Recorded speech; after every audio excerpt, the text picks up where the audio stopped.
जय हिंद एस्पिरेंट्स, स्वागत है आप सभी का तक्षशिला डिफेंस एकेडमी के ऑफिशियल यूट्यूब चैनल पर। आज 21 अप्रैल है और आज के डेट में एनडीए और सीडीएस 1 2024 का एग्जाम कंडक्ट कराया गया। आप जितने भी बच्चे एग्जाम देकर वहां निकले होंगे, एक मन में ये जरूर बात आती है कि अगर हमें आंसर की मिल जाए और हम ये चेक कर पाए कि हमारे कितने क्वेश्चन सही हो रहे हैं तो शायद एक अलग ही सेंस ऑफ सेटिस्फेक्शन आता है। अभी हमारे चैनल से आपने देखा होगा, हमारे जो फैकल्टी ऑफ मैथ्स हैं अजीत सर, उन्होंने मैथमेटिक्स के कुछ क्वेश्चंस को एक्सप्लेन किया और उसके साथ ही उसके डिस्क्रिप्शन बॉक्स में जो मैथ्स की आंसर शीट है या कह लीजिए जो आंसर की है उसको अटैच कर दिया गया है। वहां से जाकर आप बिना कोई ज्यादा टाइम वेस्ट किए अपने आंसर्स को चेक कर सकते हैं, मैच कर सकते हैं। डिटेल्ड सॉल्यूशन हर एक सेक्शन का, चाहे वो मैथ्स हो, जीएटी में चाहे इंग्लिश सेक्शन का हो या फिर जीके और जीएस सेक्शन का हो, हम सारे हर एक सेक्शन का अलग अलग डिटेल सॉल्यूशन करेंगे। आज के इस वीडियो में मैं बात करूंगा इंग्लिश सेक्शन की। इस इंग्लिश के सेक्शन में इस बार कुछ नए क्वेश्चंस आपको देखने को मिले, नए तरीके के क्वेश्चंस देखने को मिले और बाकी मोर और लेस क्वेश्चन का पेपर ठीक ही था। आप कर सकते थे, आसानी से अच्छे क्वेश्चंस कर सकते थे। हाँ, यूपीएससी है तो हम ये एक्सपेक्ट नहीं कर सकते कि क्वेश्चंस बहुत आसान आएंगे, बट ऐसा भी नहीं था कि क्वेश्चंस इतने डिफिकल्ट थे कि आप कर ही ना पाए। सो क्वेश्चन का जो लेवल था वो ठीक था, अच्छा क्वेश्चन था, इंटरेस्टिंग पेपर था, आप अच्छे से क्वेश्चंस को अटेम्प्ट कर सकते थे। अगर हम बात करें कि कौन कौन से सेक्शन से क्वेश्चंस को पूछा गया, तो आपसे 5 एंटोनिम्स पूछे गए थे, 5 सिनोनिम्स पूछे गए थे, ordering of words and sentences PQRS वाले 5 क्वेश्चन थे। उसके अलावा एक कॉम्प्रिहेंशन का क्वेश्चन था और जिसमें 5 क्वेश्चन थे, एक पैसेज में टोटल 5 क्वेश्चन। क्लोज टेस्ट एक फिलर्स के फॉर्म में जो पैसेज आप देखते हैं वो आया हुआ था जिसमें 5 क्वेश्चन थे और उसके अलावा इडियम्स एंड फ्रेजेस से 5 क्वेश्चन और 5 क्वेश्चन जो नया सेक्शन था दैट वाज फ्रॉम कौन सा पार्ट ऑफ स्पीच है, ये आपको फिगर आउट करना था। तो बिना देरी के हम शुरू करेंगे आज के सेशन को, जहां पर मैं आपको इन क्वेश्चंस के केवल और केवल आंसर्स बताने वाला हूं। डिटेल सॉल्यूशन जैसा कि मैंने आपको बताया हम अगले वीडियोस में करने वाले हैं। क्वेश्चन नंबर 1 से शुरू करते हैं और जो कि ordering of words and sentences वाला पार्ट है। देखिए इसमें होगा क्या, मैं आपको आंसर बताऊंगा। क्वेश्चन नंबर 1 का जो आंसर है दैट इज SRQP। आप अपने आंसर्स को मैच करते रहिएगा और जहां जहां आपको लगे कि आपके और मेरे आंसर्स डिफरेंट हैं, उन आंसर्स को आप कमेंट सेक्शन में जरूर बताइएगा जिससे हम और ज्यादा इस पर रिसर्च कर सके। तो ये आंसर जो है मैंने अपनी पूरी कैपेसिटी के साथ में सबसे अच्छे तरीके से रिसर्च करके ही बनाने की कोशिश की। Yet your suggestions are always welcome. So question number 1 का ऑप्शन ए सही है, सेकंड का भी ऑप्शन ये 3 हो गया। क्वेश्चन नंबर 1 का ऑप्शन ए सही है, क्वेश्चन नंबर 2 का भी ऑप्शन ए सही है और क्वेश्चन नंबर 3 का भी ऑप्शन ए सही है। सेंटेंसेस को फ्रेम करके आप एक बार देख लीजिएगा, खुद से देखने से आपको आइडिया लग जाएगा कि यही आंसर्स आपके भी आ रहे होंगे और मैं उम्मीद करूंगा ये आसान क्वेश्चन से आप आसानी से कर पा रहे होंगे। क्वेश्चन नंबर अगर मैं 4 की बात करूं तो इसका ऑप्शन सी सही है, SRQP। और क्वेश्चन नंबर अगर मैं 5 की बात करूं तो इसका भी ऑप्शन सी सही है, RQSP। टोटल 5 क्वेश्चन जो पीक्यूआरएस वाले सेक्शन से थे उनके मैंने आप सभी को एक्सप्लेनेशंस बताए हैं या कह लीजिए ऑप्शंस बताए। आप मैच कीजिएगा, मैच करने के बाद में आप बताइएगा कितने क्वेश्चंस आप सभी के सही हो रहे हैं। नाउ अगले क्वेश्चन अगले सेक्शन पर बढ़ते हैं जो कि है वर्ड क्लासेस। ये एक ऐसा पार्ट था जो इस बार अलग था, जो बाकियों से इस बार नया था। फटाफट हम इनको समझते हैं कि क्या ये वर्ड क्लासेस हैं, कौन सा पार्ट ऑफ स्पीच है। अबॉर्ड का मतलब होगा कोई ऐसी जगह जहां कोई रहता है या निवास स्थान बोलते हैं इसको, ठीक है, इसको निवास स्थान बोलते हैं। तो ये एक नाउन हो जाएगा और वैसे भी आपको पता है कि अगर कोई एडजेक्टिव आता है तो एडजेक्टिव क्या करता है, एक नाउन को ही क्वालिफाई करेगा, है ना, तो ये नाउन हो जाएगा। The situation is beyond our control, है ना, ये एक अच्छा क्वेश्चन कह सकते हैं। इसमें क्या होगा, आपको बताना है कि कौन सा पार्ट ऑफ स्पीच है। देखिए एडजेक्टिव तो होगा नहीं, एडवर्ब भी नहीं होगा, कंजंक्शन नहीं, क्योंकि 2 पार्ट्स को नहीं जोड़ रहा है, इस वजह से बचा कौन सा ऑप्शन, प्रेपोजिशन। बी वाला ऑप्शन सही होगा। एक्सेप्ट, ये बड़ा सही वर्ड है। एक्सेप्ट को आपको बताना है कि कौन सा पार्ट ऑफ स्पीच है। तो एक्सेप्ट जो है ना तो एडजेक्टिव है क्योंकि ये किसी के बारे में नहीं बताना, मैं सीधे सीधे आपको बता देता हूं, ये एक प्रेपोजिशन है। प्रेपोजिशन क्यों है, क्योंकि ये क्या बता रहा है, ये इस एनीथिंग को मनी से रिलेट कर रहा है। मैंने कुछ और नहीं उससे कहा, बल्कि क्या बोला, केवल ये बोला कि मुझे पैसे की जरूरत है, तो ये क्या हो जाएगा, आपका प्रेपोजिशन हो जाएगा। ठीक है, उम्मीद करता हूं ये बात आप सभी को समझ में आ रही होगी। बहुत बचपन से हमने बहुत बार पढ़ा है LY वाले वर्ड्स जो कि मैनर बताते हैं, तरीका बताते हैं, इनको हम क्या बोलते हैं, एडवर्ब बोलते हैं। सो इसका ऑप्शन बी सही होगा, 9th में बी ऑप्शन ठीक होगा। Would you like to buy this new item, this adjective और डिटरमाइनर में आप कंफ्यूज हो होंगे कि सर इसमें एडजेक्टिव लगाएं या फिर डिटरमाइनर लगाएं, ना तो कंजंक्शन है ना ही इंटरजेक्शन है। देखिए एडजेक्टिव नहीं होगा, ये क्या होगा, ये एक डिटरमाइनर होगा। क्यों होगा, क्योंकि इसके पहले ऑलरेडी एक एडजेक्टिव दिया हुआ है। डिटेल डिस्कशन हम अगले वीडियो में करेंगे। इस वीडियो में केवल और केवल मैं आप सभी को क्वेश्चंस करवाने वाला हूं। क्वेश्चन नंबर 10 तक हो गया, 11 से आगे बढ़ते हैं। Question number 11। Okay, here we go. Now antonyms आपको बताने हैं, इनमें कौन सा आपका एंटोनिम होने वाला। डेप्लोरेबल का मतलब आप सभी को पता है, बड़ा ही दयनीय स्थिति में हो। डिस्पिकेबल हो जाएगा इसका सिनोनिम, रिप्रेहेंसिबल नहीं होगा। ऑप्रोब्रियोसिस, ये भी इसका लगभग सिनोनिम हो जाएगा। कमेंडेबल का मतलब हो जाएगा तारीफ के योग्य, जिसकी तारीफ की जाए। तो डेप्लोरेबल जो बहुत ही खराब स्थिति में हो, कमेंडेबल जिसकी तारीफ की जाए।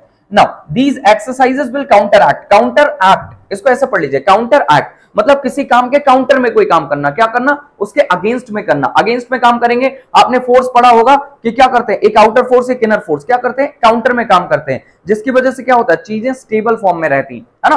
तो इसका सिनोनिम क्या हो जाएगा? कॉन्ट्रावीन करने का मतलब कुछ बीच में छेड़छाड़ करना। थॉल्ट करने का मतलब हो जाता है किसी में रुकावट लाना। फॉइल करना भी हो जाएगा। उल्टा क्या हो जाएगा? एग्जासर्बेट करना। एग्जासर्बेट करने का मतलब होता है किसी चीज की इंटेंसिटी को बढ़ा देना, है ना। वैसे इसका जो सबसे ज्यादा यूज होने वाला मीनिंग है वो है किसी स्थिति को जो ऑलरेडी खराब है उसको और खराब कर देना, मतलब बद से बदतर कर देना, है ना। लेकिन यहां पर हम इसको कैसे यूज करेंगे? किसी चीज को इंटेंसिफाई कर देना, मतलब उसकी इंटेंसिटी को बढ़ा देना। तो इसका मतलब हो जाएगा रुकावट लाना, इसका मतलब बढ़ा देना। परसिवियर, या आपने बहुत बार पढ़ा है, परसिवियरेंस आपने पढ़ा होगा, है ना। परसिवियर का मतलब होता है लगातार काम करते रहना, स्टैंड फर्म करना, कैरी ऑन करना, परसिस्ट करना। उल्टा क्या हो जाएगा? गिव अप कर देना, हार मान जाना। ठीक है, तो गिव अप इसका एंटोनिम हो जाएगा। हिडियस आपने पढ़ रखा है, this new colour scheme is hideous. इसका आपको क्या बताना है? इसका आपको बताना है एंटोनिम। अपॉलिंग नहीं होगा, ठीक है। ग्रोटेस्क नहीं होगा, मैकेबर भी नहीं होगा। मैकेबर मतलब डरावना होता है, जो इससे मिलता जुलता हो जाएगा, अपोजिट हो जाएगा ब्यूटीफुल। हिडियस का मतलब हो जाएगा कुछ गंदा जो खराब हो, ब्यूटीफुल मतलब जो बहुत अच्छा हो। स्क्वेंडर एक वर्ड बड़ा अच्छा यूज होता है, आप सबने बहुत बार पढ़ा है। स्क्वेंडरर एक ऐसे पर्सन को बोलते हैं जो पैसा, टाइम इत्यादि को क्या करे? वेस्ट करता घूमे, इधर उधर उड़ाता घूमे। उल्टा क्या हो जाएगा? उल्टा हो जाएगा मैनेज करना, मतलब वेस्ट ना करना, कंट्रोल करके रखना, चीजों को मैनेज करना। फ्रिटर अवे, बहा देना, ठीक है। स्पर्ज का भी मतलब वही हो जाएगा, स्क्वेबल मतलब बड़बड़ाना, है ना। तो ये तो इसके दूर दूर के भी सिनोनिम्स नहीं हो सकते, सॉरी एंटोनिम्स नहीं हो सकते। सो मैनेज इसका एंटोनिम हो जाएगा। आगे बढ़ते हैं क्वेश्चन नंबर 15 के बाद में हम 16 पे आते हैं। Question number 16, passage. चलिए मैं आपको आंसर्स बता दूंगा। पैसेज की जो लैंग्वेज थी वो ठीक ठाक थी, बहुत मुश्किल नहीं था, बहुत आसान नहीं था। ये कुछ कुछ आप कह सकते हैं कि एनसीईआरटी में जो आप ईवीएस के सेक्शन को देखते हैं, है ना, उसी के लगभग उन्हीं वर्ड से, या उन्हीं जो मैं कह लूं एक एक्सर्प्ट वहीं से था, एक पीस ऑफ राइटिंग वहीं से थी। इसमें पूछा गया कौन सा बायोटेक कम्युनिटी से बिलोंग नहीं करता। नॉट लिखा हुआ, इस बात को ध्यान रखिएगा। बायोटेक मतलब जिसमें कुछ भी बायो से रिलेट करें या जिसमें जीवन से रिलेट करें। बुश, इसमें भी जीवन होगा, एक लिविंग थिंग होती है, आपको पता है। प्लांट्स के साथ साथ एनिमल्स के साथ साथ प्लांट्स में भी जीवन होता है। प्रोटोजोआ भी लिविंग थिंग है, ह्यूमन भी लिविंग थिंग है। वाटर नहीं है। सो बायोटेक कंपोनेंट कौन सा नहीं हो जाएगा? बायोटेक कम्युनिटी में कौन सा नहीं होगा? Water. Now, the second question says the nature of the biotech community largely depends upon question paragraph number 2 में ये बताया गया है। अगर आप इसको ध्यान से देखेंगे, both support the limit and इसमें आप पढ़ेंगे तो आपको आइडिया लग जाएगा। इसमें अबायोटिक बताया गया, largely depends upon abiotic component. 17 का जो ऑप्शन हो जाएगा, 17 का बी हो जाएगा, अबायोटिक कंपोनेंट्स हो जाएंगे। ठीक है, कौन सा ऐसा है जो अबायोटिक फैक्टर नहीं है? देखिए, टेम्परेचर अबायोटिक है, ह्यूमिडिटी भी अबायोटिक है, मॉइस्चर भी अबायोटिक है। एल्गी लिविंग होता है, ठीक है, एल्गी में लाइफ मानी जाती है। एल्गी को हम क्या करते हैं? हम कनेक्टिंग लिंक की तरह पढ़ते हैं, बाकी सारे कैसे हैं? लाइफलेस हैं। ठीक है, in this passage the word aquatic community, aqua मतलब water, community मतलब जो उसमें चीजें पाई जाएंगी। तो biotic community inhabiting the land नहीं होगा, ठीक है। Community found in the air भी नहीं होगा। assemblies of rain and moisture नहीं होगा, ऑप्शन बी सही होगा। Biotic community found in water. Species are defined on the basis of both similarities and differences। Paragraph number 3 में आपको ये आंसर मिल जाएगा, वहां पर बताया गया सिमिलैरिटीज के बारे में भी और डिफरेंसेस के बारे में, जिससे इसका कंपैरिजन करा जाता है। क्वेश्चन नंबर 20 तक हो गया। 21 पे हम आगे बढ़ते हैं। Question number 21, where is 21? Now, here we go. Synonyms. Synonyms, similar meaning। आप सभी कई बार ये गलतियां कर देते हैं, synonyms की जगह antonyms और antonyms की जगह synonyms कर देते हैं। ध्यान देते हैं क्वेश्चंस पर। पहला banish, बैन करने से आप इसको याद रख सकते हैं। बैन कर देना मतलब किसी पर रोक लगा देना, किसी को रोक देना कहीं से, है ना। तो कॉल्ड बैक नहीं होगा, एक्सेप्ट नहीं होगा, नोटिफाई करना भी नहीं होगा, डिपोर्ट करना। डिपोर्ट करना आपने अक्सर देखा होगा, मूवीज वगैरह में पढ़ा सुना होगा या आपने बुक्स में पढ़ा होगा, किसी को क्या कर देना, डिपोर्ट करना मतलब वापस भेज देना या कहीं से बाहर निकाल देना। जब लोग चोरी छिपे किसी दूसरे देश में पहुंच जाते हैं बिना वीजा के, तो उनको बाहर निकाल दिया जाता है, और वो भी कैसे, लीगल तौर पर, कानूनी तौर पर बाहर कर देना, इसका मतलब डिपोर्ट कर देना या बैनिश कर देना। Banish due to political rivalry, देख लीजिएगा। नाउ dazzling का मतलब कुछ ऐसा जो बहुत शानदार हो, वैसे इसका लिटरल मीनिंग ये होता है जो बहुत चमकीला हो, चमकदार हो। लेकिन जो चमकदार चीज होगी वो कैसी होती है, अच्छी दिखेगी, आपको अट्रैक्ट करेगी, कैप्टिवेटिंग होगी, है ना। इसका मतलब क्या हो जाएगा, ये एक ब्रिलियंट चीज होगी, अच्छी होगी। डिस्मल नहीं होगा। पैथेटिक का मतलब आपको पता है, प्यूराइल जो फुलिश आदमी हो, जो बेवकूफी के काम करे, ये भी सारे नहीं होंगे। रिवर्फ्ड का मतलब क्या हो जाएगा, रिजेक्ट कर देना, मना कर देना हो जाता है। She rebuffed all suggestion from her friends. ऐसे लोग बड़े खतरनाक होते हैं जो लोगों से सजेशंस लेने में बड़ा कतराते हैं, एक्सेप्टेंस नहीं होती। तो क्या क्या उसने लोगों से जो भी सजेशंस आए उनको रिजेक्ट कर दिया। क्रिटिसाइज नहीं होगा। ग्रांट मतलब मान लेना या सहमति देना। टुक मतलब ले लेना, ये भी नहीं होगा। डिसओन करना, ओन मतलब ले लेना, डिसओन करना मतलब त्याग देना। त्याग देने का इसमें कौन सा सिनोनिम हो जाएगा, अबंडन, एब्ज्योर, एब्निगेट, आपने पढ़ रखा है, बहुत बार पढ़ रखा है। अबंडन करने का मतलब होता है किसी चीज को छोड़ देना, किसी चीज का त्याग कर देना। नाउ ये बड़ा अच्छा वर्ड है। The public was sceptical about the new government. Sceptical का मतलब होता है कुछ ऐसी चीज जिस पर डाउट हो, है ना। तो डाउटफुल हो जाएगा, होपफुल नहीं होगा। एंग्शियस मतलब परेशान। एक्सपेक्टेंट में नहीं होगा। क्यों नहीं होगा, एक्सपेक्टेंट का मतलब जहां पर कुछ एक्सपेक्ट किया जा रहा हो। So doubtful would be the correct option. Option C इसका सही होगा। आप सभी कैलकुलेट करते रहिएगा आपके कितने क्वेश्चन सही हो रहे हैं, और आप सभी की ये जिम्मेदारी है कि आप कमेंट सेक्शन में मुझे ये जरूर बताएंगे कि आपने कितने क्वेश्चन अटेम्प्ट किए थे और आपके कितने क्वेश्चन करेक्ट हुए हैं। चलिए आगे बढ़ते हैं। क्वेश्चन नंबर 25 तक हमने डिस्कस कर लिया है। क्वेश्चन नंबर 26, क्वेश्चन नंबर 26 कहां है, 26, ओके, ये 41 आ गया है, इधर होगा ये। चलिए सेंटेंस कंप्लीशन, ये भी एक ऐसा पार्ट था जो आपने इससे पहले नहीं किया था। आप क्या करते थे, फिलर्स के फॉर्म में इसको करते थे। देखिएगा, ही पॉज्ड, वो रुका, बट क्यों, इनटू अ फ्यू मोमेंट, नहीं, उन लम्हों में नहीं रुका, क्या रुका, कुछ लम्हों के लिए रुका। सो क्या हो जाएगा, he paused for a few moments. ठीक है, विद नहीं होगा, उनके साथ नहीं रुका, बाई उनके द्वारा भी नहीं रुका, क्या हुआ, उसके लिए रुका। So for a few moments हो गया। चलिए, late at night our car, देखिए ब्रोक इनटू का मतलब हो जाएगा टूट जाना, टूटा नहीं, ब्रोक आउट भी नहीं होगा। जब भी कोई मशीनरी रुक जाती है, खराब हो जाती है, तो उसके लिए ब्रेक डाउन का इस्तेमाल होता है। फ्रेजल वर्ब्स हैं, इनडायरेक्टली आपसे पूछ लिए गए। इसमें एक और आगे फ्रेजल वर्ब आपसे पूछा जाएगा, यहाँ drop out, drop in, drop behind, drop away. मैं मीनिंग इसका अभी नहीं बताऊंगा, एक्सप्लेनेशन में बताऊंगा। आप कमेंट्स में बताइएगा आपको क्या समझ में आया। ब्रोक डाउन करने का मतलब होता है अचानक से चलते चलते किसी मशीनरी का काम करना बंद कर देना, रुक जाना। सो ब्रेक डाउन का second form broke down on the highway. रात में हमारी कार अचानक से हाईवे पर रुक गई। All the countries sign the treaty, सारे देशों ने ट्रीटी पर साइन किया। किसने नहीं किया, except Germany and France, France और जर्मनी के अलावा। एक्सेप्ट, अभी थोड़ी देर पहले हमने एक्सेप्ट को डिस्कस किया था, कौन सा पार्ट ऑफ स्पीच है, ध्यान रखिएगा कौन सा है, आपको पता है, बताने की जरूरत नहीं है। आई रिमाइंडेड हर, मैंने उसको याद दिलाया क्या, to call off, call off नहीं होता है लाइट्स के लिए, ड्रॉप ऑफ भी नहीं होगा, ब्रेक ऑफ भी नहीं होगा, क्या हो जाएगा, टर्न ऑफ। स्विचेस को या तो टर्न ऑन करते हैं या फिर टर्न ऑफ करते हैं। सो टर्न ऑन, टर्न ऑफ, क्या हो जाएगा, टर्न ऑफ हो जाएगा, बाकी कोई भी नहीं होगा, ए ऑप्शन सही हुआ। They told us about the women, देखिए वुमेन है तो फिर क्या हो जाएगा, इसके लिए या तो हु आएगा या तो हुज, अगर कुछ इससे रिलेटेड होता तो आता। सो हुम कब आएगा, हुम तब आएगा जब ऑलरेडी सारे वर्ब्स के लिए एक सब्जेक्ट दिया होगा।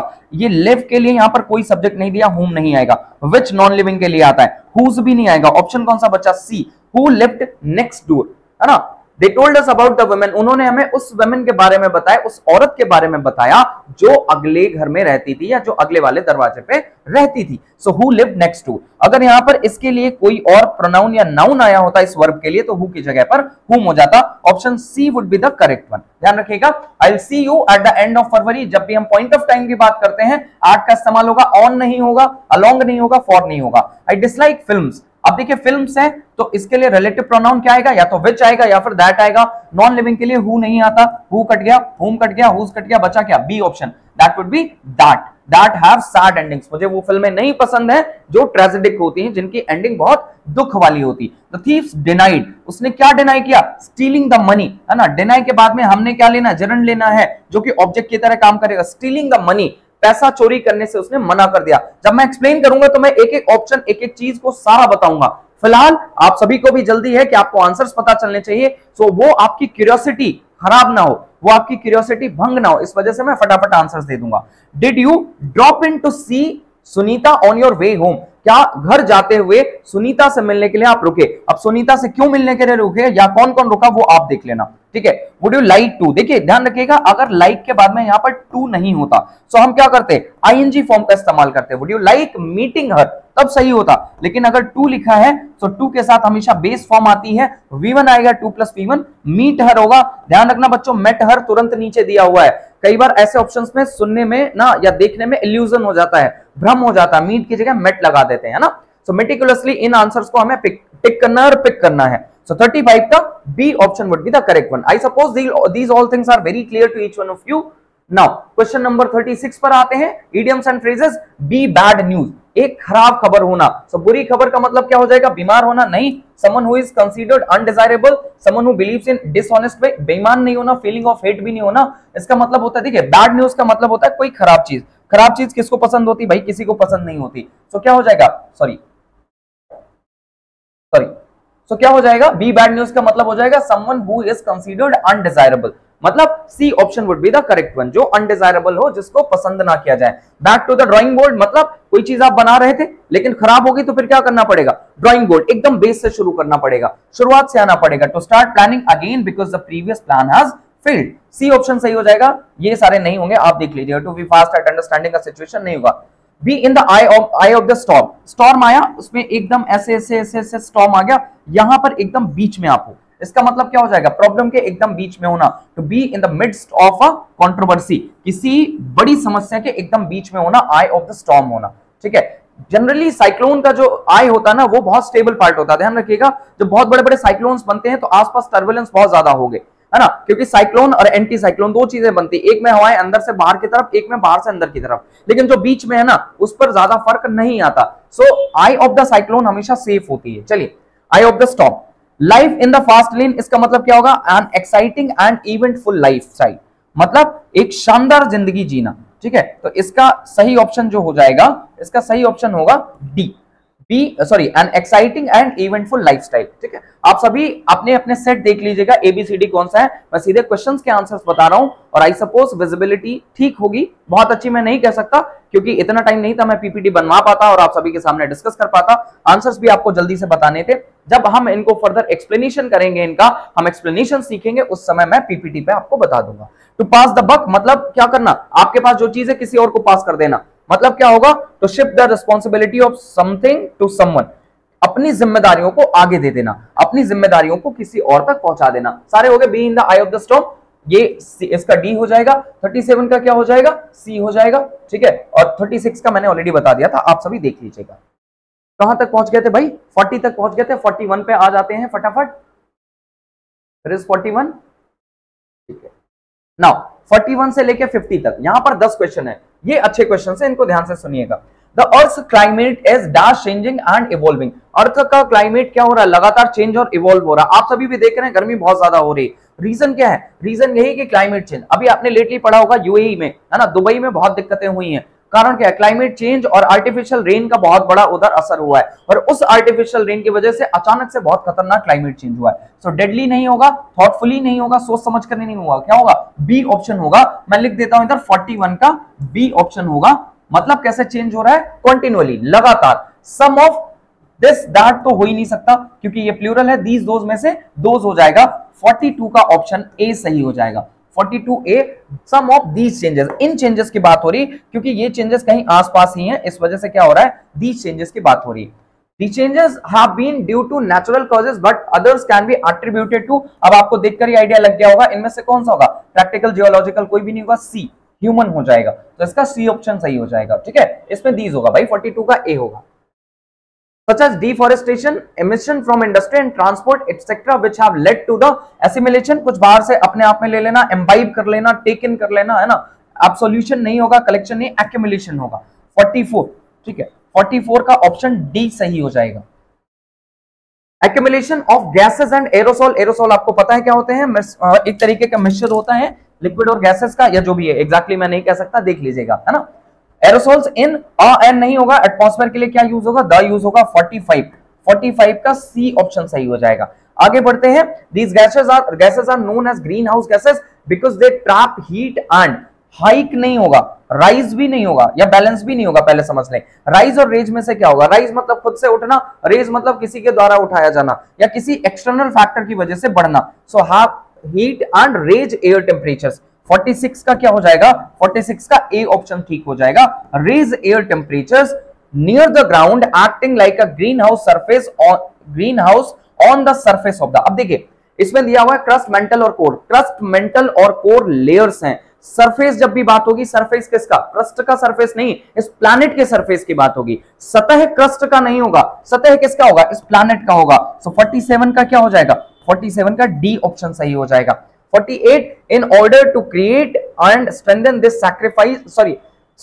scientific and analytical capacity for assessment of climate। 48 का ऑप्शन ए सही हो जाएगा। Climate change in the country, different studies under climate change action programme. अब देखो ये क्या है, क्लाइमेट चेंज पर जो स्टडीज हैं वो खुद से शुरू नहीं हो सकती, उनको किसी के द्वारा शुरू किया जाएगा। मतलब क्या होगा, जो एक्शंस खुद से नहीं हो सकते, किसी के द्वारा करवाए जाते हैं, उनको हमेशा पैसिव में लिखते हैं। सो हैव डेवलप्ड और हैव इनिशिएटेड नहीं होगा, क्योंकि ये किस में लिखे हुए हैं, एक्टिव में लिखे हुए हैं। मतलब इन दोनों में से कोई एक होगा। डेवलप करना मतलब किसी चीज को पूर्ण रूप से जिसका निर्माण कर देना, इनिशिएट करना मतलब शुरुआत कर देना। सो 49 मैं यहां पर लिख देता हूं, इस साइड लिख देता हूं, 49 का बी ऑप्शन सही हो जाएगा। 49 का ऑप्शन बी सही हो जाएगा। Are initiated many important bilateral and multilateral meetings and negotiations are held at regular interval। Again point of time के लिए क्या होगा, 8 का इस्तेमाल होगा। ऑप्शन बी हो जाएगा। ठीक है, 8 का इस्तेमाल होगा। That was all from my side ladies and gentleman. उम्मीद करता हूं ये सारे आंसर्स आप सभी को समझ में आए होंगे और आपने भी ऐसे ही आंसर टिक किए होंगे। आई वुड अगेन से डिफरेंसेस हो सकते हैं, क्योंकि बहुत सारे लोग बहुत सारी चीजों को बताते हैं, आंसर्स अपने हिसाब से सारे ही सही होते हैं और हर कोई सही करने की कोशिश करता है। Yet your suggestions are always welcome. अगर आपको लगता है कि किसी भी क्वेश्चन का कुछ और आंसर भी हो सकता है, आप जरूर कमेंट सेक्शन में बताइएगा एंड कोशिश कीजिएगा कि एक्सप्लेनेशन वाले पार्ट को आप जरूर देखें। साथ ही साथ मैं एक्सपेक्ट करूंगा कि आप सभी का स्कोर कार्ड कमेंट सेक्शन में जरूर आए और आप तक्षशिला डिफेंस एकेडमी में इन क्वेश्चंस के डिटेल्ड एक्सप्लेनेशन को जरूर देखें। जुड़े रहिए तक्षशिला डिफेंस एकेडमी के साथ में। Have a bright future ahead. Thank you everyone. जय हिंद।